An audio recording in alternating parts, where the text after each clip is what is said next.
Hi, I'm Angela, a 30-year-old. When I first met my mother-in-law, Mary, she said, "You will never be as important as me to Cole. He will always choose me over you. Don't expect anything else from him." I was extremely embarrassed and hurt by her behavior. She kept insulting me, calling me worthless, and said, "I don't know how my son could choose a girl like you. No one deserves my baby. He's just mine. Cole is the best kid ever and loves his mom. You're just a temporary person in his life." I replied, "I know he is your favorite son, Mary. I also know he loves you a lot because you are his mother. I can't replace you. I'm just trying to be a good partner to him. You don't have to see me as competition. I want us to have a relationship." Mary responded, "You can never be my competition. Besides, you are only here for a while, so don't get carried away. He will dump you sooner or later." Mary's rudeness really shocked me. My boyfriend, Cole, is nothing like her. He is super kind and caring. It was painful to experience this because I would never ask Cole to choose me over his mom. I lost my parents when I was young, so I understand how important parents are. Cole has always been loving towards me, and he holds his mother in high regard. His father, Billy, divorced Mary when they were kids, and Cole has some resentment towards him. He prefers his mom over everyone else, believing she sacrificed a lot to raise him. Cole once told me, "All my ex-girlfriends hated my mom. I have no idea why. She's a little dependent on me because she never married again. She spends a lot of time taking care of us and expects a lot of emotional support from her kids." I said, "She sounds like a great person, especially since you speak so highly of her. She also raised such a fine man like you. I already hold her in high regard." Cole replied, "See, at least you consider that. I don't know why no one else could tolerate her. We have to be compassionate. I can't just leave her like Dad did." I agreed, "Cole, I'm sure they had their reasons, but you're right. You can't just drop your mom for anyone." In the future, I would end up being one of those girls who disliked his mother, making things difficult for him. His siblings, Dean and Tamara, tried to warn me when I met them. They were very warm and understanding, unlike Mary. I was confused about how Cole and his siblings turned out so nice with Mary as their mom. Dean and Tamara explained, "Angela, we know you've met our mother. You don't have to pretend to like her. We don't worship her like Cole does. He can be a little too naive when it comes to mom." They clarified, "Yeah, I mean mom did raise us, but she wasn't exactly a great parent, although Cole might think otherwise. I think Mary didn't like me very much. I tried my best to reassure her, but she seemed firm in her judgment of me." "I'm sorry you had to go through that," Dean said. "I just hope she didn't say anything overly hurtful." "Look, I don't know if Cole told you, but she's always been this way towards his girlfriends," Tamara added. "I actually have a lot of stories to tell. Yeah, she had a habit of chasing them away. Mom just can't take it when Cole and me give attention to someone other than her. She thinks that just because she chose not to date, she's entitled to all our time and attention." "Angela, we really like you, so take this as a warning. Cole can be very dense when it comes to mom. He takes her side most of the time, and we know it has cost him many relationships. Don't let mom win this time. You were perfect for Cole." I don't know, guys. It feels very weird to compete with his mother. I don't have my parents anymore, so I feel bad for Mary. I don't want to take Cole away from her. Believe me, Angela, he really needs to be away from her. Otherwise, he will never be happy, Dean said.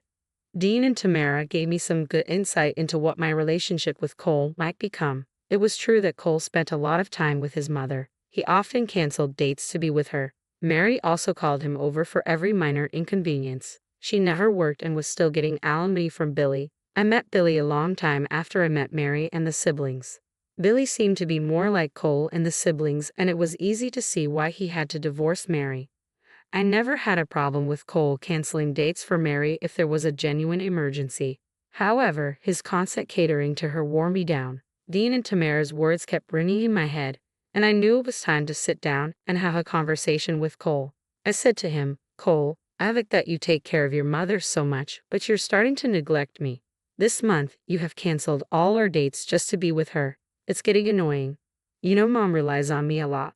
Dean and Tamara don't bother to visit anymore, so I'm the only one who has to help." Cole replied, "I can understand if she needs your help or if there's an emergency, but you canceled our dates for no reason. You don't have to run to her when she is slightly bored." "Well, she is my mom and doesn't have anyone else. Do you expect me to drop her when I'm with you?" I'm not saying that, Cole. I just want you to start thinking about which visits are important and which are not. No matter how much I tried to make him understand, Cole never agreed with my reasoning. However, he did promise to make it up to me. I was pretty miffed but didn't complain because he was trying his best.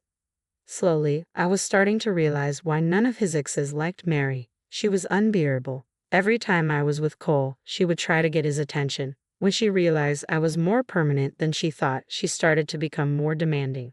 It all came to a head when Cole proposed to me. I obviously said yes because I loved him. He was the man of my dreams and exactly everything I wanted. Both Cole and I were over the moon. We decided to invite his family for dinner to announce our engagement. Cole happily called his family and asked them to come over. Billy was the first one who came. He was super excited for us and gave us his heartiest congratulations. Dean and Tamara also came early and were extremely excited for the wedding. But when Mary walked in and saw the ring on my finger, she just flipped out. Cole, am I seeing things? Did you propose to her? Yes, Mom. I popped the question yesterday. She said yes. I asked everyone to dinner to announce the engagement. You have to be kidding me. What is wrong with you, Cole? You were too young to settle down with whoever you find on the street. You didn't even consult me before asking her. Mom, what are you saying? You always knew I was going to propose to her. But I never gave you permission. How dare you propose without asking me? Why did you spend so much money on the ring? This stupid girl doesn't deserve anything so expensive. Angela, are you happy now that you have taken away my boy? Mary, what are you saying? You should be happy for us. We love each other and you are my family as well now. Mary, calm down. It's natural Cole would settle down with Angela. She is a great girlfriend, and we all knew the engagement was coming.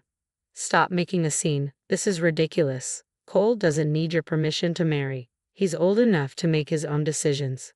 Mary just wouldn't listen to anyone. She kept screaming at us and calling us names. Some of the things she said about me were downright nasty, things I can't even repeat here. Cole was pretty stunned throughout the whole debacle and didn't say much. It was just Mary screaming while the rest of us tried to calm her down.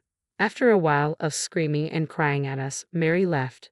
The rest of us decided to sit for dinner so that the food wouldn't go to waste. Before everyone left, Tamara pulled me aside and said, Angela, I think it's time you set some boundaries with Mom. She called you horrible things in front of us. Tamara, I think I've had enough. I tried so hard to make her like me, but I won't do that anymore. She has disrespected me a lot today, and I won't put up with this anymore. I hope Cole understands. Hold your ground. If he loves you and wants you, he'll listen.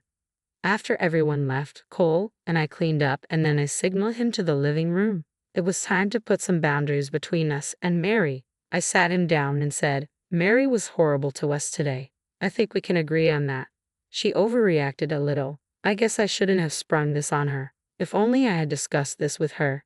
Cole, you are a grown man and don't have to discuss these things with your mom. Why are you still defending her? Didn't you hear what she said about me? Are you okay with that? Of course not, Angela. I'm not okay with that. But it's just that she has never behaved this way before. Trust me, Cole, she has done this before. Every time you were away, Mary used to berate me and call me names. She is obsessed with you. Can't you see that? What are you saying, Angela? My mom has been talking about you all this while. Why didn't you tell me before? Because you have a habit of defending her every time. Look, I know she's your mom and you want her in your life, but I'm going to have low contact with her. You need to rethink your actions and stop catering to her demands all the time. We discussed the problems with Mary, and Cole agreed to set up boundaries. I was happy that he was finally starting to see through Mary's toxic ways. However, he still held her dear and refused to criticize her for anything. Thankfully, he went over to talk to Mary and told her to stay away from me. Wedding planning was equally exhausting with Mary creating trouble. She even went as far as to change the decorations and try to cancel the venue. My maid of honor had the foresight to install passwords so that only Cole and I could make changes. When we were informed about Mary's meddling, I was furious. However, Cole tried to play it down and promised to handle Mary on his own. Things were pretty tense between us as well. Mary absolutely lost it when she found out we bought a house together. Cole and I found our dream house, and Billy offered to help with the down payment. We bought it immediately and put both our names on it. Mary didn't like this at all. She even called Cole and berated him for ignoring her wishes and getting a house with me. Mary wanted Cole to live with her once her lease was up and didn't want him to spend money on a house with me. The wedding itself was uneventful since Mary was given a stern talking to by Cole. My bridesmaids and maid of honor also kept an eye on her so that she couldn't mess things up. However, things went south when we went on our honeymoon. One night, we got a call from Mary. She said, "Cole, I have been in an accident. I'm at the hospital. The doctors are saying that I have become paralyzed. I need you right now." "What? Where are you, Mom? Tell me the name of the hospital. We will come back immediately. You should have called me sooner." "I didn't want to spoil your honeymoon. I knew Angela would not let you come back." "Don't worry, I will get discharged tomorrow, but how will I manage on my own? I can't even move. There's no one to take care of me."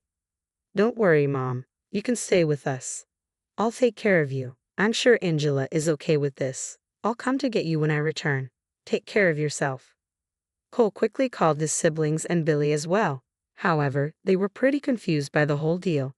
They didn't even know Mary had an accident. Apparently, when they called her up, she forbade them from visiting her in the hospital. Cole was upset and said that Mary was mad at everyone for abandoning her. He also felt bad for neglecting her the previous year, so he decided to end our honeymoon there. There was nothing I could do. When we went back, Mary was already at her house. She was in a wheelchair and started to cry when she saw Cole and me. Cole assured her that he would never abandon her again. This time, he never even asked me anything. Mary also kept giving me weird looks and making snide comments about how I couldn't keep Cole away from her. I stayed quiet because there was no point in attacking her when she was hurt. One thing was definitely bothering me. Mary never showed us any medical documents or doctor's notes. She even refused to say which hospital she had been to. Cole ignored those red flags and simply told me to leave her alone. When we took her to our house, Mary said, "Son, you seriously can't think about putting me in a guest room. It would be so uncomfortable. It would be better if I get the master bedroom. Your room is so much bigger and has all my needs. I'm so sick right now. I need comfort." "Of course, Mom. If you think the master bedroom will be better, you can stay there. We won't mind. I just want you to be comfortable right now." "Thank you so much, Cole. I hope Angela is not mad at me. You guys didn't even get to enjoy your new room first. I can stay in the guest room if she wants. Who cares if I'm uncomfortable?" "You can stay in the master bedroom, Mary. I never objected to it." Mary just looked at me and smirked. She was clearly enjoying the fact that Cole was paying attention to her. Cole never discussed anything with me before giving in to his mother's demands. He kept blaming himself for not being there for her. Dean and Tamara were also very weirded out by the situation. Everything seemed too suspicious for us. I left it alone because I didn't want Cole to get the wrong idea. Things went pretty much downhill after that. Mary monopolized Cole's time. After coming home from work, she called him to her room and kept him there till dinner. Even at dinner, Mary insisted Cole eat with her. I was left to eat alone in the kitchen. It was like Cole never had time for me. Mary also ordered me around when I was home. If I told her no, she would call Cole and cry to him. Cole and I often argued because he wanted me to do more, but I was starting to hit rock bottom with him. My suspicions about Mary's health never went away, so I decided to keep an eye on her. One thing that Mary never knew was that we had cameras in the master bedroom. It was in place so we could keep track of things if they went missing. Neither I nor Cole told her about it. One day, when I was in the office, I decided to look at the recorded videos. Lo and behold, it was Mary walking perfectly fine and looking through all the drawers and cabinets in our room. I was shocked. Sure, I had my suspicions, but I didn't know Mary would do something like this. After finding the truth, I decided to wait before confronting her. Cole and I were still arguing, and I didn't want to piss him off anymore, so I bided my time and waited for the right moment. The perfect time was just about to come. About 4 months after Mary moved in, she told us that we needed to talk. We went to her room and waited for her to begin. She said, "You guys know that I've been going to the doctor with my friend. Today the doctor said that he can fix me, however, it would take a lot of money to do it." "That's great news, Mom. I'm sure this treatment will help you get better." "Yes, but you know I don't have that much money, so I was wondering if you can help me out." "We will be happy to help, Mary, but we don't have that much money lying around." "Don't be selfish, Angela. You have this house. If you sell it now, the money will be enough for the treatment. You can just move in with me and stay there after that." "Mom, it's a big decision to make. We want you to get better, but I can't believe this. My own son doesn't want to help me. Okay, then go ahead and kick me out. I would rather die in the street than stay here any longer. Mom, don't say that. We'll figure something out. Just give me time. No. Just sell this damn house. You don't need such a big house anyway. Angela doesn't get to live in a big house while I rot away in a small one. Sell the house and give me the money. Mom, calm down. We will find a way. Just let me think about it. Mary just kept accusing Cole of not loving her. She was so intense that Cole was on the verge of tears. He was almost ready to sell the house for her. That's when I decided it was enough. Stop it, Mary. Why are you pressuring him like this? I know you're not sick at all. Your paralysis is a lie. Stop this nonsense now. We are not selling the house for you. Oh my, Angela, what is wrong with you? Why would you say something like that? Because it's true. Cole, I know you think I am insane, but Mary has been lying to us. Do you remember the cameras we had in the master bedroom? Yes, what about them? I checked them a few days back. Mary's just fine. She's acting like she's paralyzed. Here's a compiled video of her moving around just fine. I gave Cole my phone to see the evidence. Mary went white as a ghost. She was trying to prevent Cole from seeing the video.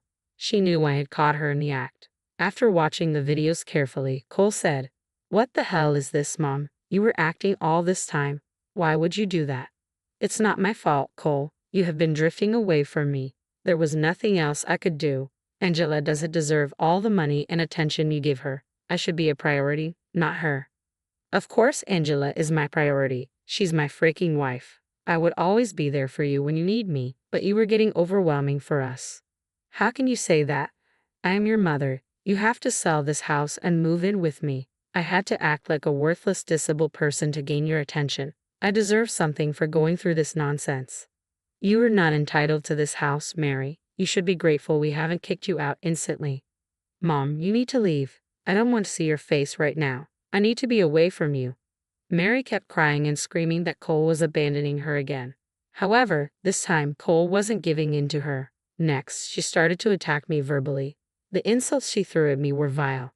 She even brought up my dead parents to insult me. Cole had enough and threatened to call the police if she didn't leave. She went back to her house but kept calling repeatedly. Cole and I had some serious talks, and he apologized for being so naive about his mom. We discussed her awful behavior and decided that it was time for no contact. Even his siblings and Billy were horrified by what happened. They were also contemplating going no contact with her. Mary kept pestering us with calls for months. However, for now, she has gotten the hint and is staying away. We might consider establishing a relationship if she gets therapy and tries to be better, but for now, she is staying far away from us.